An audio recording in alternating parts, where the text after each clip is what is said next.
Hey guys, today I'm going to tell you how to fix Home would like to send you critical alerts in iPhone. If you're using any iPhone and you're having this issue that would like to send you critical alerts, so your phone might be stuck on the screen. So let's see how can you fix that issue.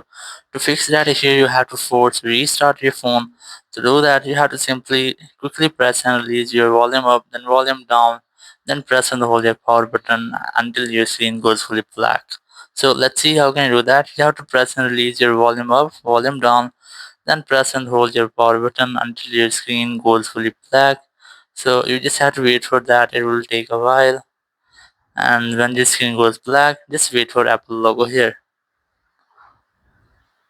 Once you get the Apple logo, just release all buttons and wait for your phone until it restarts. So in this way, you can easily fix that Home would like to send you critical alerts in any iPhone. Thank you very much for watching the video. Until next video, bye bye.